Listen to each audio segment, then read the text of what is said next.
Marianne Tettelbaum. I direct the Jewish Federation of Arkansas, and it's such a pleasure to be here. This conference is such an amazing endeavor, and I want to thank again the members of the Arkansas Holocaust Education Committee who worked so hard to put this conference on. So thank you all very much.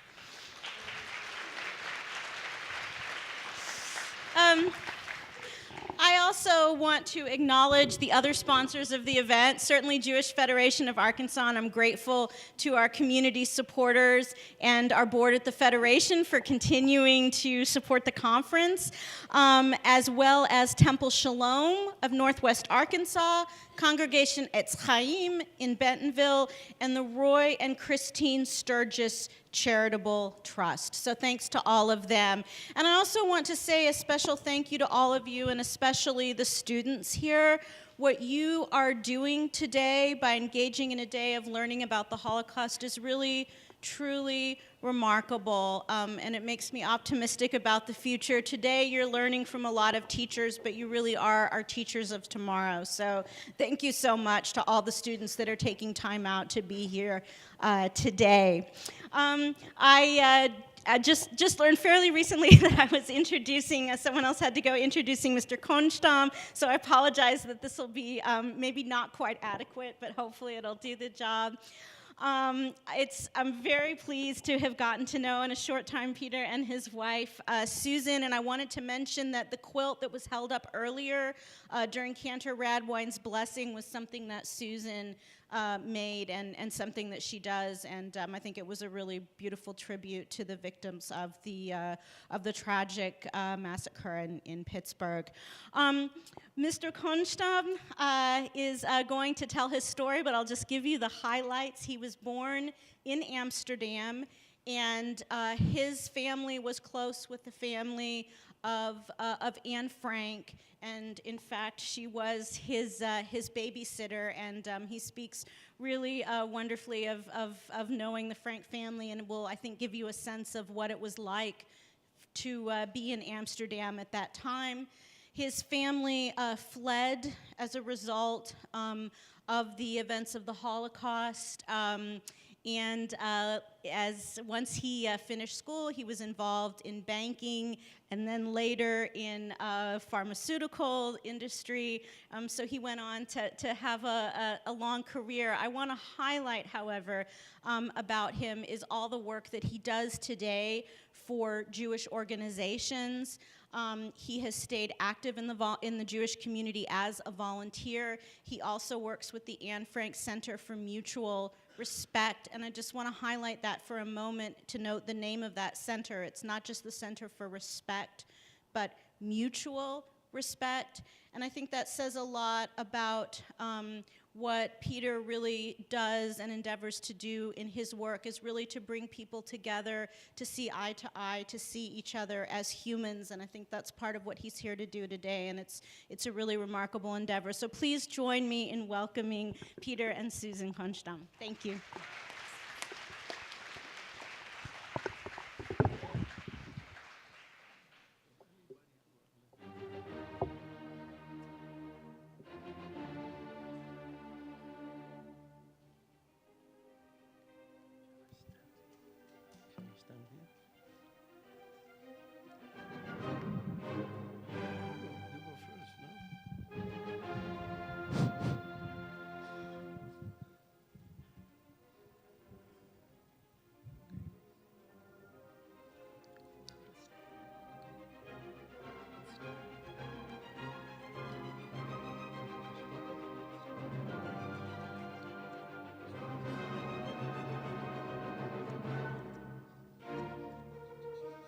I'm honored to be able to create awareness and to educate people of all ages in the hope that the horrors and atrocities that happened in the past will not happen again. What is done cannot be undone, but we can prevent it from happening again. That was written by Anne Frank 1 or 2 years before she died. The music you're hearing is not that you're here invited to a symphony orchestra concert known as Beethoven's Fifth Symphony, by the first few bars, ta-ta-ta-ta, ta-ta-ta-ta, was a secret code by the British and Allied forces stationed in the United Kingdom during the occupation and war for those who wanted and were interested in synchronizing to foreign news.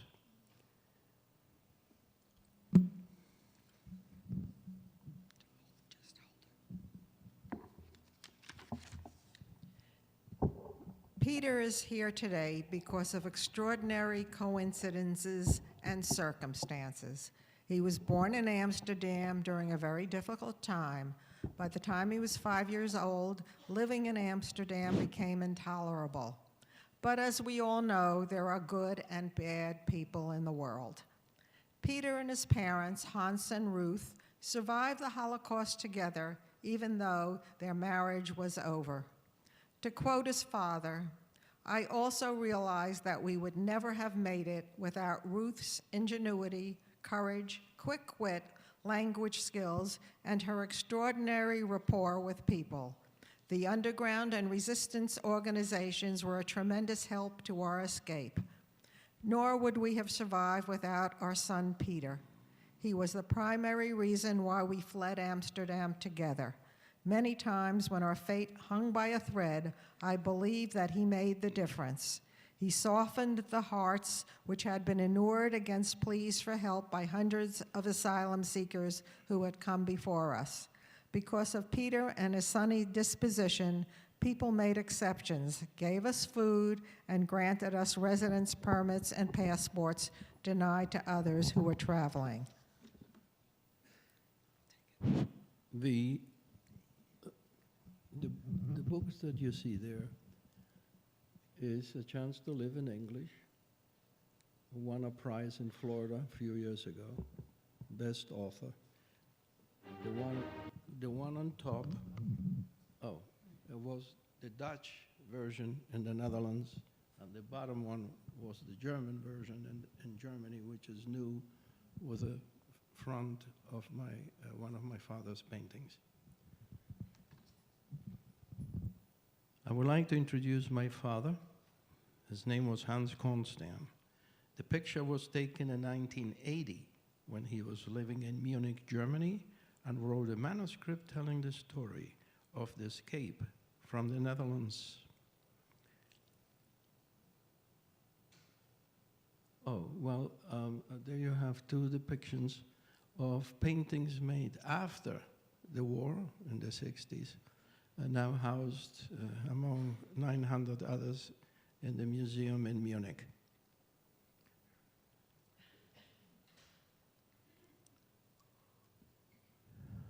What we have here, you want to see? Okay. My parents were married March 17th of 1932.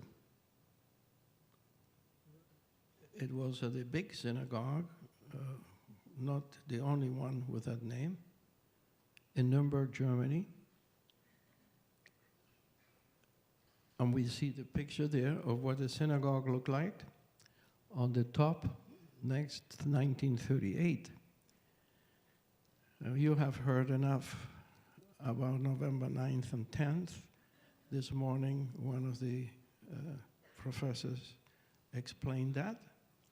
What happened during Kristallnacht, the night of the broken shad crystals. Over 1,000 synagogues were destroyed with sledgehammers and fire. And you can see the massiveness of those buildings. Not all were that big, though.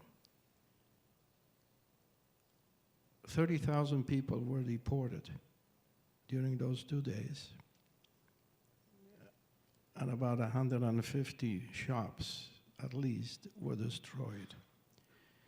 And for your information, Goering ordered, when asked who was to pay for the cleaning and moving the debris, and nonchalantly, smilingly, he said, well, naturally the Jews, it's their fault. It wasn't the only time that Jews were invited and allowed to pay for their persecution and destruction. What you see on the bottom is what remains as a memorial to that big building that stood there once.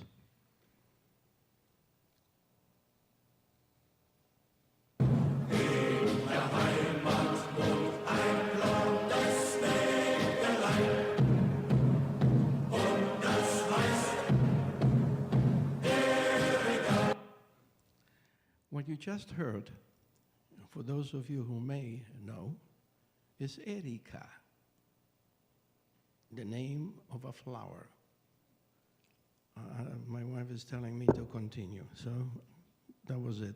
But it was a popular song that was morphed into marches, not only by the Nazis, but also by the British during Operation Torch in North Africa. What you see on the top over there,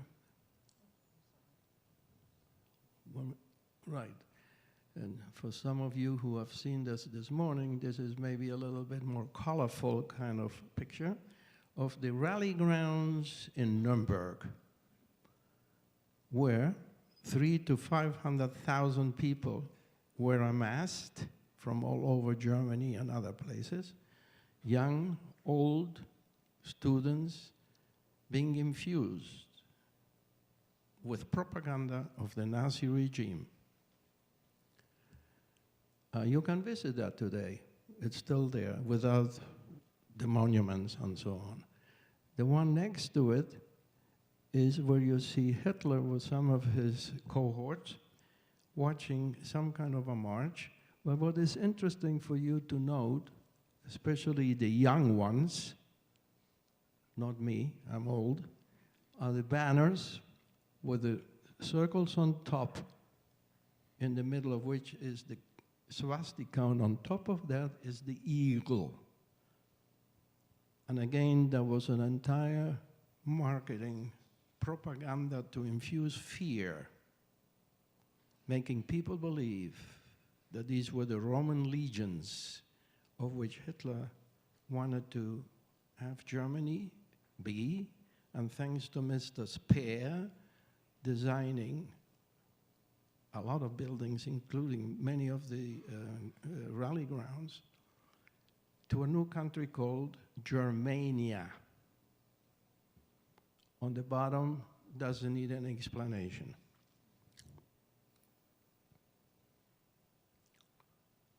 Among the many, many degrading, insulting, bizarre posters separating and insulting the Jewish people, for the society not to purchase any goods from what were known the Jewish people or Jewish stores. You see one picture, and it was shown this morning in one of the videos, Jude, Jew. But that wasn't enough. So they had to put a Star of David, crudely sprayed on, to make double sure that a Jew was a Jew. On the bottom, the angel. Now that's a bizarre one. And maybe some of you have heard of Simplicissimus and other kind of magazines, depicting and I'm translating the guardian angel holding the hand of a demeaned caricature of what is supposed to be a Jewish businessman or banker holding a bag of money on his left hand. Why? Because they were insinuating with that the Jewish people were wealthy cheaters and contrabandists. The other one is just a poster typical from the time, and for those of you who are historians will recognize Franz von Papen, who was then running on list 1 for election.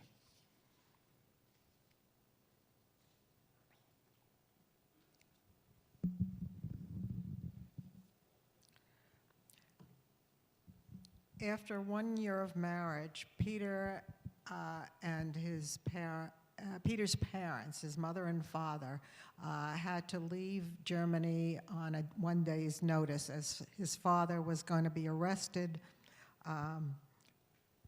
for having a picture of Saint Sebastian, which was accused of being degenerate, and the police a policeman had notified his grandfather that he would be arrested, so they quickly left and went to Amsterdam. The Kohnstams were in the toy business in Germany, and they had an office in Amsterdam, so it was hoped that his father could be working again in Amsterdam. The family lived at number 17 Merveda Plain. You can see that in the picture. It was a ground floor apartment, and the Franks lived up here at number 17 Merveda Plain.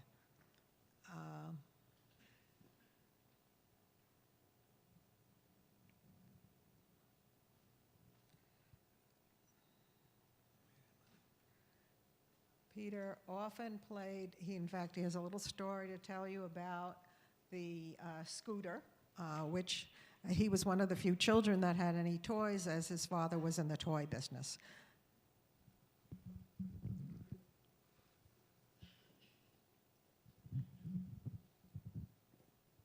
I was at the beginning of the good times until 1936, 7. Rather popular in this nice V-neck street. A lot of kids, a lot of street vendors. The puppeteer would come. I was mesmerized by that. And one day my father brought a scooter home. That wasn't the type of scooter. It was a big scooter with big wheels in blue.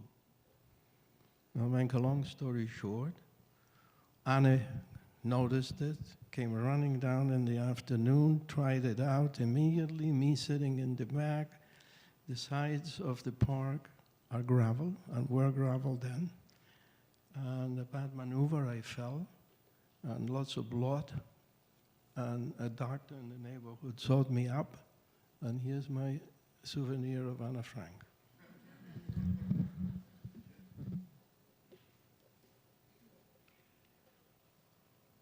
These pictures were probably taken around 1940. The two families spent most evenings together on the third floor apartment of the Franks playing bridge. In the Kohnstam's first floor apartment, people could see through the windows and see who was there, and policemen often were spying on them. The Franks' apartment was not visible from the street. The bottom photograph is Peter's father, Hans, his mother, Ruth, his grandmother, who came to live with them in Amsterdam shortly after they arrived, and little Peter. You can see the dress code and etiquette of those days. Jeans didn't exist, and nobody wore T-shirts. People were very formally dressed at all occasions, and you can see the parallel and similarities. Of course, here's a picture of Anne Frank we all recognize, and here's the picture on the right. Is Anne looking down towards the Kohnstam apartment, since she often went down to play with him, because they had the garden in the back. She was probably checking it out.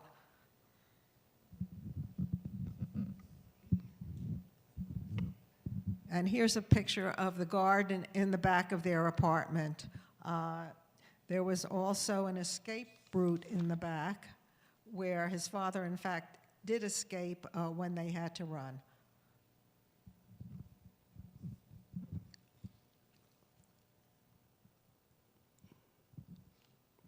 Here, let me read it. Edith, Anne's mother, complained to my mother Ruth that Anne was always leaving her writings scattered around their apartment.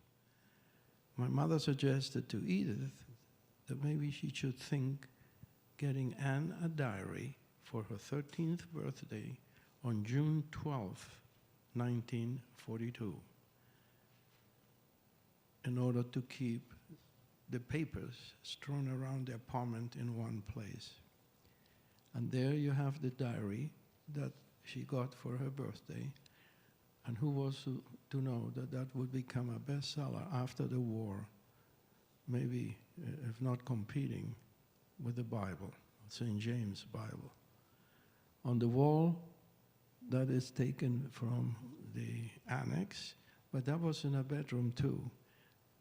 Anna was a very happy, spritey, lucky, dancing, prankling young girl, getting into puberty and interested in what young girls are interested in.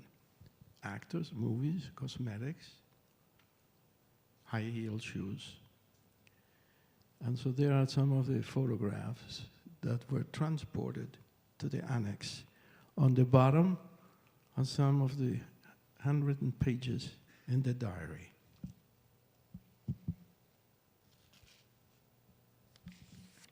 This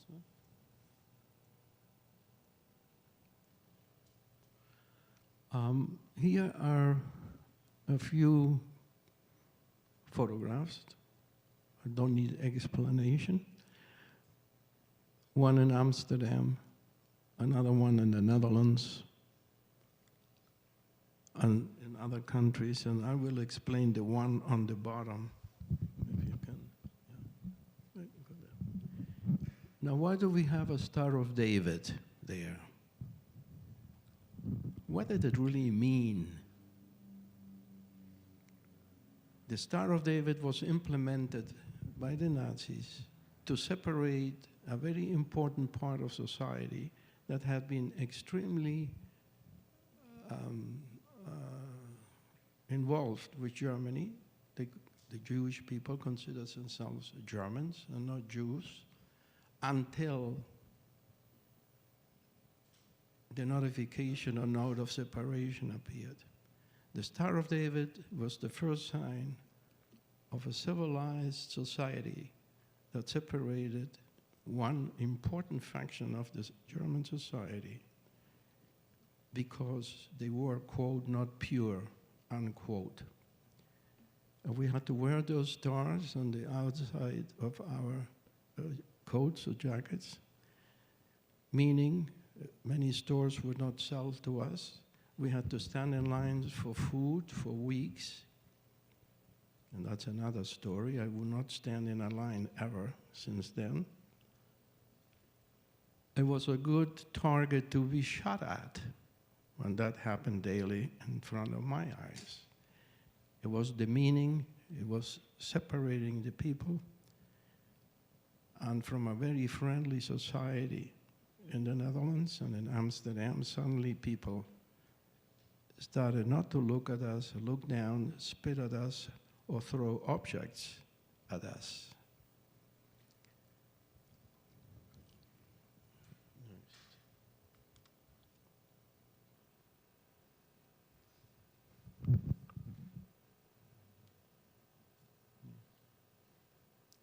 The Dutch kept very complete records. In the year 1941, a mandate for registration of all Jews living in the Netherlands was issued. Maps were drawn up identifying the name, age, gender, marital status, and location of all Jews living in each city and town. They did such an excellent job. Where the dark red is where most of the Jews were living, making it easier to round them up.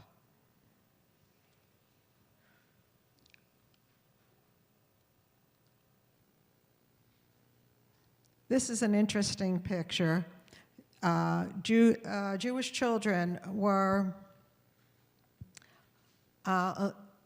excluded from the public school system in 1941 in the Netherlands. Pieter recognizes this teacher, but we were told the picture was taken after the Kohnstams had escaped, though we keep thinking that this child looks like Pieter.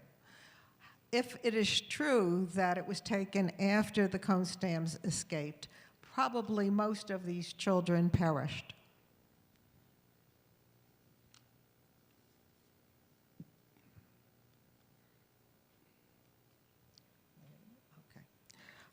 This is a copy of an order sent by the Dutch Jewish Council to mostly German Jews, telling them to report to transport to Westerbork, a deportation, transit, and deportation camp. They had to bring with them a pair of boots, 2 shoes, let me get that right, 2 shirts, a work suit, a dish, a mug, and okay. Oh wait, no, When the notices were sent out, there was an emergency meeting held in our apartment. My grandmother, mother, father, and a doctor in the neighborhood came and had to decide very quickly what to do. And the decision was thorough, sad, and fast. If you left, my grandmother said, I would close the apartment, turn on the gas, and blow it up. And as petite as she was, she would, I believe, have done it. Or you could leave and have a chance to live. And many years later, when I was writing the book, Susan remembered that comment, and that is what became the title of the book. So the next thing we did, the doctor committed suicide 2 days later.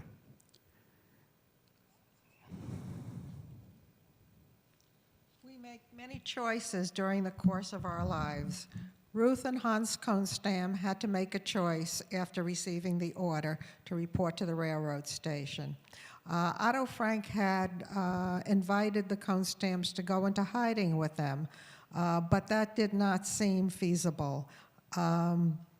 Peter's parents made the choice to flee. Hiding with an active 6-year-old boy didn't seem feasible, and their marriage appeared to be over. Hiding together in a small space would have been intolerable.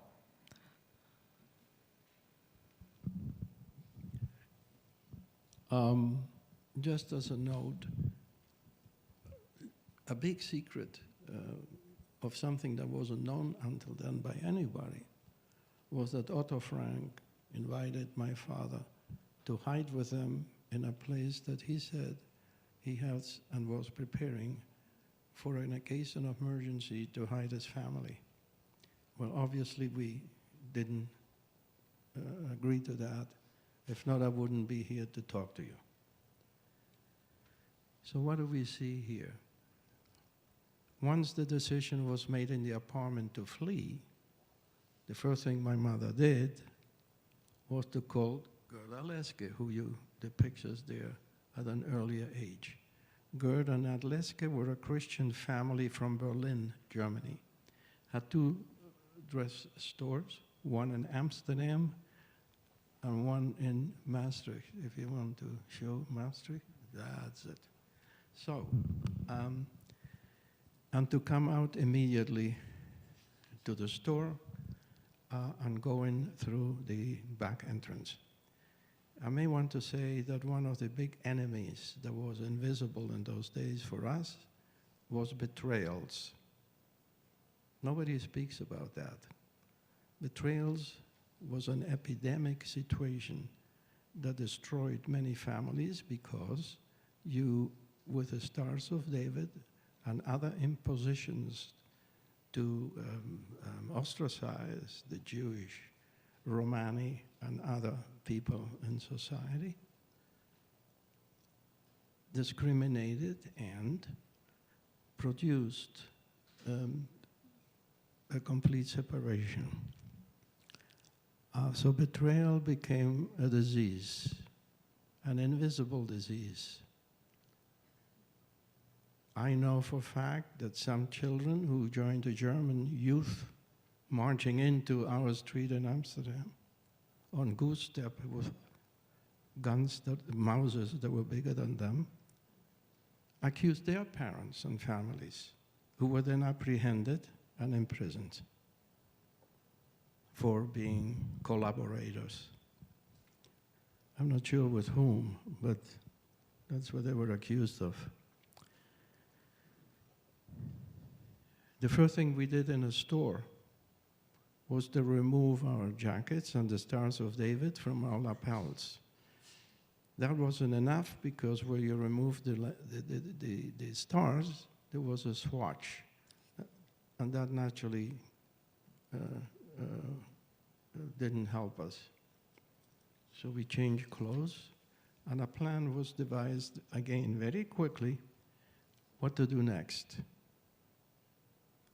So the Leskes had a store in Maastricht, and she devised a plan to have a mock fashion show with my mother as model, who was already working under the table to earn some cash money, which Jews couldn't have jobs and there was no opportunity to work. And she was the model. My father, who was the artist, was to falsify the documents, which helped us all the way through Barcelona, Spain, 10 months later. And I was supposed to have my new mother for the train ride of 2.5 hours of Gerda Leske. And that was, I'm not going to waste your time, but that was a big adventure. One of my first experiences of what to do, and nobody knew that I wasn't supposed to recognize my parents during the 2.5 hours. We were stopped by the controls on the train, the Gestapo, and the documents my father falsified passed the test, while everybody in the family, we were together, froze. You see on the bottom under the picture, a newly painted and roofed railroad station from where we were all 1,500 ordered, as you saw before, to go to the railroad station to be transported to Westerbork in the Netherlands, which then was a prison camp, became a way station from where weekly transports of 650 to 700 people were massed in freight cars. I do not call them cattle cars, because I don't think that we as humans were cattle. We were human beings. So 250 for 5 days, 3 to 5 days, winter, summer, old, young, children crying, yelling, no facilities, being transported either to Theresienstadt in Czechoslovakia, where we were supposed to go, or Auschwitz. Just briefly, that was in the red line our route. And you can read the map better than I can. 10 months, 1,000 miles, 90% walking. And there were no Walmarts or Tysons or supermarkets. And I will tell more about that in a minute.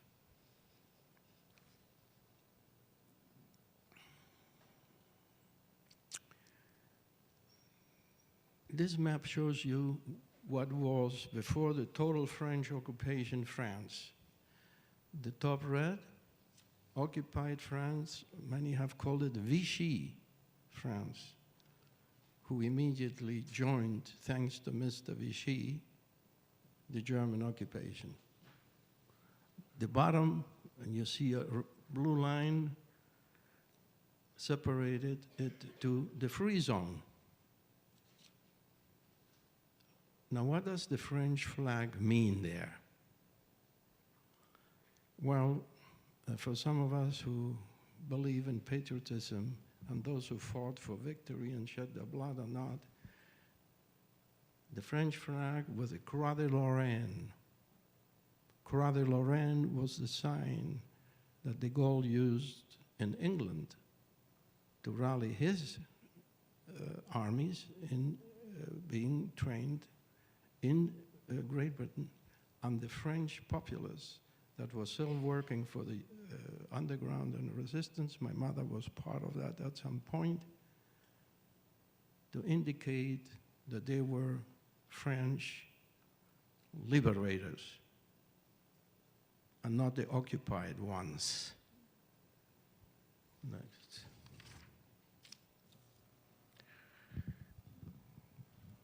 Okay, that first photograph or picture shows a group of people, and they ranged from a few to 20 or 30, some with cards, some with not cards. As I showed you a picture before, the etiquette in those days was you dressed properly. So believe it or not, people were fleeing dressed in black hats, black coats, black jackets, the women with hats and the veils, which are used in Orthodox synagogues, and men with hat, veils, valises, bulked, with tip of ties and belts looking out the seams. We didn't do that. My parents chose to mold in.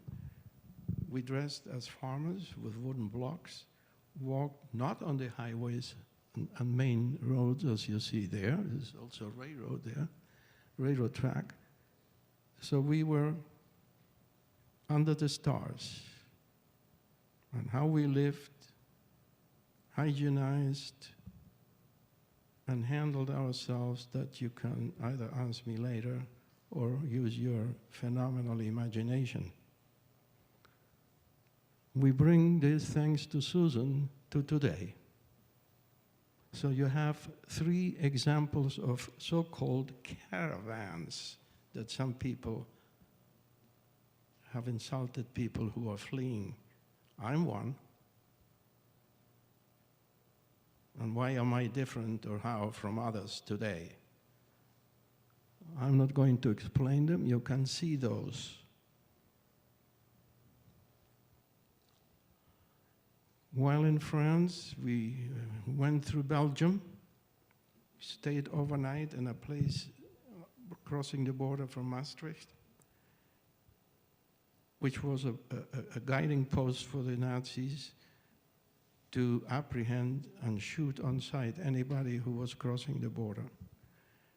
During the night, we had to slide up a floor without shoes, not to make a noise on the cracking wood stairs, while the women of the night in that shack were entertaining the Germans so they wouldn't notice that we were walking upstairs. It worked out to be a torture room. And at some point I will explain what that was like, including the smell. Eventually then, with a train this time, we went to Antwerp. From there, with train and walking to Paris, and eventually had to figure out what to do next. And the decision was to try to reach a HAR-BER, which was the borderline between occupied and free France. And once you reached it, that was a good thing. But then you had to cross it. And there you have a picture of what it really was for us at 4:30 in the morning. Drizzly, cloudy, cold, to try to cross that river. We had been strictly instructed by the underground not to talk, not to walk, not to cough. One lady, we were 7 in the group, coughed or did a yelling. She was slapped down and slid ourselves in between the reefs. The problem was that if somebody moved too much, the birds would fly, alert. The chicken in the area was a chicken growing area. I don't think Mr. Tyson existed yet. And that would alert the German dogs. And they were hungry. We waited, and the fisherman was there, came with a half-sinking in bad condition rowboat, took the elderly couple over, and following the indications of the resistance, without one word, sunk and drowned. That left quite an impression on me to this day. Half an hour later, another fisherman came with a boat that was a little better, and we reached the other shore, and I was wet to my belly, and we got off safe. And then we saw the dogs, blooded, who had just mauled another couple of people. Shots were fired, but thanks God we were not hurt. Another experience was, I was now in school. We had crossed the Cher River, and as I said, my mother was working and became part of the free resistance. And one day, two German soldiers followed me. I ran, they ran behind me, and we were living in a very simple farmhouse, stone with hay roof, that had been lent to us by a very generous French lady who was helping people to hide and escape. It so happens her husband was a director of the Turkish railroad system. And the reason I mentioned that, it'll come up in a few minutes. I ran and didn't know where to go. Instinct led me to a outhouse, which was 30 feet or 40 feet from the farmhouse. So that was the bathroom that we used. There was no bathroom in the farmhouse. The planks that Susan is showing there, and without thinking and stopping, I went right in, hit against the wall inside, and hit myself on the hole of this outhouse from toe to head. And the Germans came and did their thing. They didn't notice me. Naturally, I was under the feces. And when they left, my father, who was chopping wood, my mother came running from a farmhouse where she was possibly sewing some clothes from curtains or something. And where is Pieter? Well, I came out smelly, dirty, itchy. And there was a water pump, one of these pumps that maybe you know, between the outhouse and the farmhouse.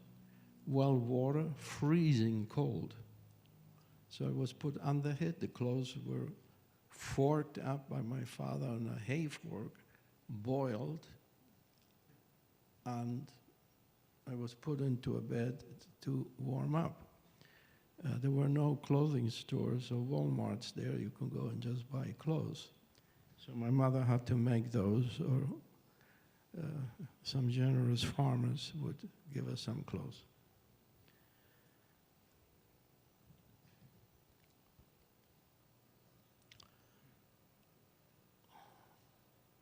So now France is occupied. And the decision was made again what to do.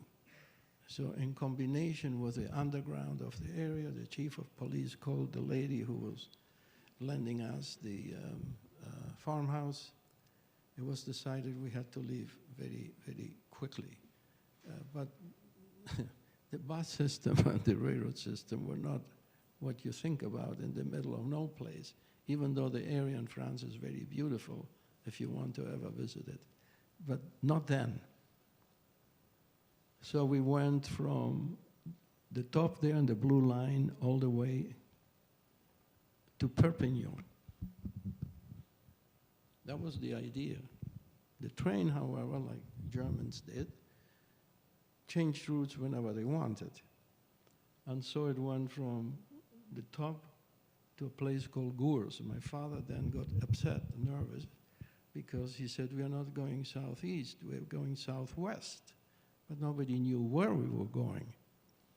And we landed in Gours, the joggling and moving back of the railroad cars so on.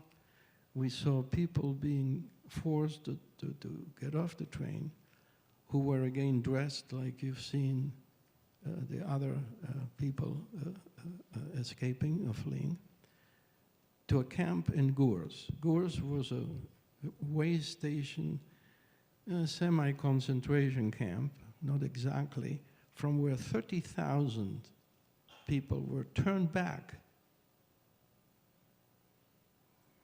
east. And if you think about it, the ordeal for these people, many old, sick, having had all these 2 years with no money, no nothing, to reach that point and then be shipped back, well, you figure that out. Eventually, we were not stopped by the Gestapo on the train, and the train then moved across the Pyrenees, which is the border between France and Spain, to Perpignan. And now, another problem. What are we doing next?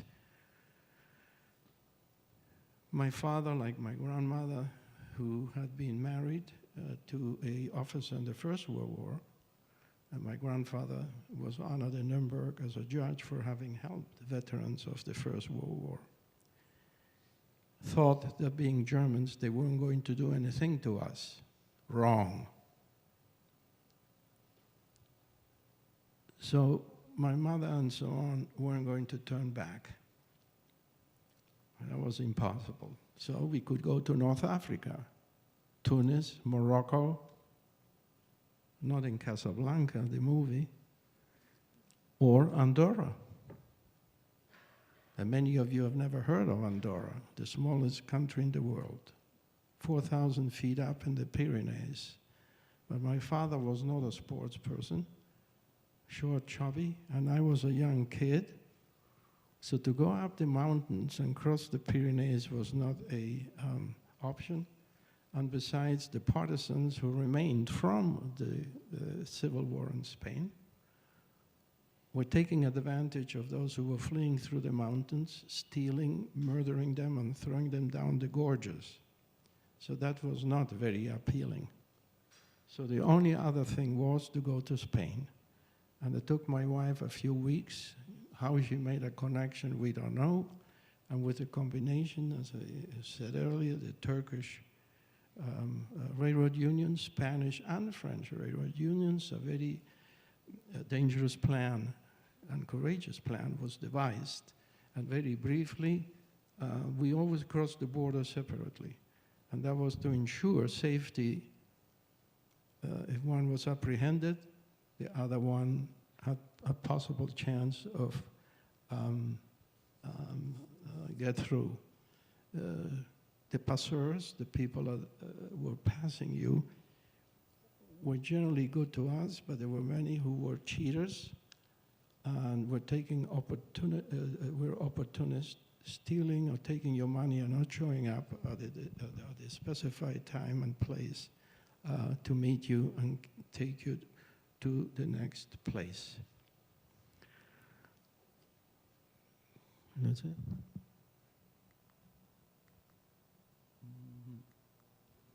Operation Jump.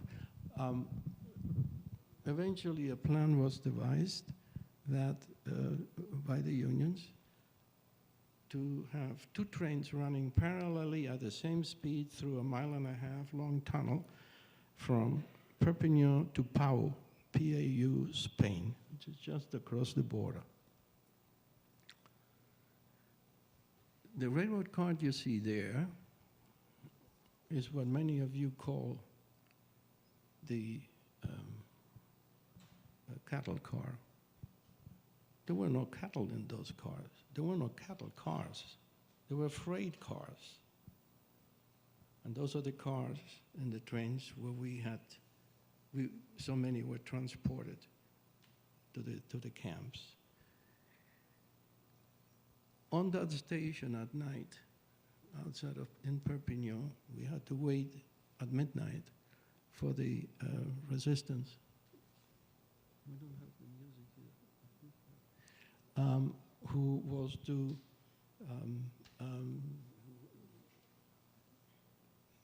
whistle his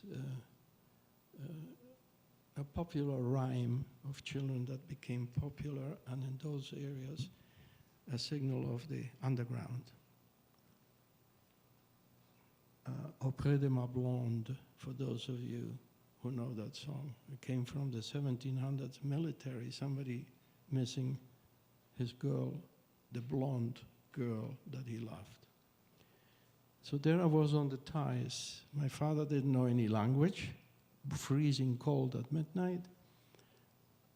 And then which train to go where? Eventually, after half an hour or so, the man came around, put us in that kind of freight car, locked it, which was very smart because crossing the mountains, the German guards in Pau actually were controlling the trains coming in, but they couldn't open the door, and they were walking on the roof and underneath and here and there. We were not noticed. The guard tower, not all of the freight cars had this. It was a control tower used by the Germans where they had one man at least with a machine gun, and if he saw anybody in, out, running or whatever, and that was something that happened quite often, they would be shot at sight. So we were also hidden there for a while, for about an hour, hour and a half. Not very comfortable, 3 people, not being able to do your thing, facilities and so on. So you figure that out. That bottom picture is again a depiction of the people that were asked to leave the car in Gurs, and you can see who came out there. People properly dressed with hats. Some men, if you get close, had starch collars, which was still popular in those days, with a tie here, and etc., with their veils, being forced, clubbed into the camp in Gurs. Talking about caravans. Next. Where are we?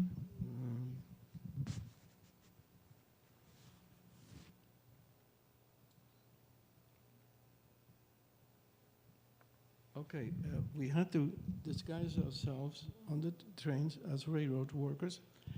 The underground gave us some clothes. They were smudged, solid, with soot. Our faces and hands were with a black shoe polish. And we were given some lunch bag or something. We did jump from one to another, which means I was thrown from one car to the next. My father got his leg caught, thanks God. He was pulled up and pulled into the car, so there was a little incident. A lot of noise by the locomotives, smoke and honking and the horns to make sure that the German guards and SS or Gestapo in the back didn't notice anything. That train was not a regular scheduled train. The one we were jumped on was. That was a commuter's train taking people back home from work in France. And what you see there is my mother the next day was apprehended, and we lost contact with her for 3 months. She was put in a women's camp in Gurs or in Figueres, Spain. We haven't, my father said Figueres, which was across the border. And by the way, for those who like trivia and art, Figueres is where Salvador Dali was born. There was no Dali then. But then in any event, there are more people coming out of the railroad car, and that is the camp, or similar camp, where she was put in. So I'm not going to take your time, but tell you there was a depraved women's camp. The food once a day was contaminated with all kinds of insects and urine. A shower every so many days, very cold water in the middle of the thing. The women had to be naked and hosed down. And one of the ways of making money for some women, and then my wife is telling me to continue, was to barter if you had underwear for breast milk to have a piece of bread. And that was held by the gypsies of the area. Now, let me tell you how his mother managed to get released from this prison. The British consulate came to the prison to speak to a British citizen who apparently didn't speak English, and they needed an interpreter. Peter's mother spoke 10, 11 languages and volunteered to be the interpreter. The British consulate was so taken by her that he gained her release also, and she was able to go to Barcelona, where she met up with Pieter and his father. Let me talk there. You see the bishop. We are now in Barcelona, and eventually my mother joined after 3 months. And why do we have a bishop there? Very simple. Argentina in those days had a law requiring everybody immigrating for a original certificate of baptism. You want to call it whatever you want, discrimination or not. Thanks to HAR-BER, a Jewish organization, and a chief of police who introduced us, who was very taken by the story that my parents told him, immediately called a fairly new bishop, and I got his book and story at home, so I was able to verify that. And after listening to the story in this beautiful chancellery, and I had cookies and had for a while, etc. And gobelins. I hadn't seen gobelins ever hanging on the walls. He came out, he reclused himself to his prayer room, his private prayer room, came out. And actually, that was a time of anxiety, hope, and how destiny will work out. Verdi called it the force of destiny, la forza del destino. He came out, touched my head, and said, "You were blessed by God. I cannot do less." Here are the certificates. And that was the celebration. And you have my father, my mother, Gerda, me. Gerda Leske was honored. Susan and I did that 3 years ago, with a certificate from Yad Vashem for her heroism. I'd like to mention briefly the anonymous heroes of the Second World War. The intelligence and counterintelligence on Bletchley Street, MI6. The Polish and French mathematicians who decoded Enigma to develop Ultra for the British, that Churchill quoted to the king at that time. We didn't, excuse me, we didn't win the war. Ultra did. But the anonymous heroes were the resistance and undercover workers. We shall never know who they were. A phenomenal array of young and old, rich and poor, regardless of color and creed, who joined in unity, in heroism, to save those that needed to be saved or feed them. After that, the chief of police didn't waste any time in Barcelona and put us on a ship. That's the original picture of the ship, which I got from the Spanish shipping line. It doesn't exist anymore, it's a different name. Cape of Good Hope. There was an irony that after all that ordeal of 10.5 months, we were finally on a ship to freedom called Cape of Good Hope. There are many stories I won't tell you, but the ship left Barcelona to Lisbon across the Atlantic, and instead of going south to South America, went west to the Caribbean. And the reason was, so our adventure didn't end. It had to tank gas, fuel, in Curacao and Aruba. And we stuck it out in Trinidad, then occupied by the British, together with the Allies who were in charge of the Caribbean.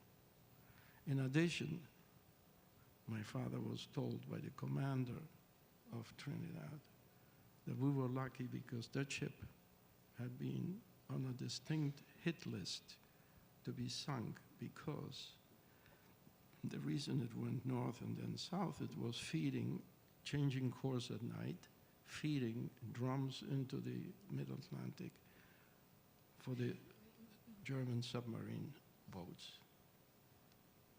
And eventually it did go south, and then we got to Argentina.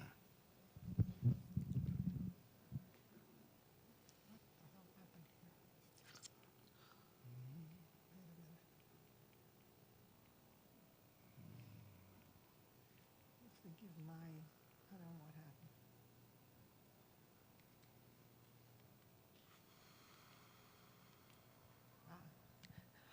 Some things have changed and some things have not. Peter and his family were denied entrance to the United States in 1942 because of Peter's hair lip. He has a cleft lip. Luckily now in Israel, Jewish children are protected in bomb shelters during air raids. And we now have families at the US-Mexican border in 2018. What's the difference? I will end by addressing myself to the future of America, the young people here. You're being loaded up today with a lot of worthwhile information by some very savvy doctors and professors who will tell you a lot of things. It'll take you a while to maybe think about and decide for yourselves what this was all about. The important thing of this is not that you learn the history. That is important, because one day, we hope, us olders, we are old, we are gone. This is a time of cell phones. Somebody here in the hall said he teaches artificial intelligence, whatever that means. But then, 50, 60 years ago, there were people who were, and 150 years ago, Jules Verne was telling stories, and it all happened. Nautilus, the Panama Canal, submarines. It is for you to study and know history, stand up, and don't be indifferent. If you hear of anything that is not what you think it should be, think about it, tell your parents, the police, the teachers, and move on. And I will end by saying that when Elie Wiesel was once asked what happened and why the war, he had one word: indifference. Don't let it happen. We are living in challenging times, and the world and us need your help. Good luck. Thank you. Go do it.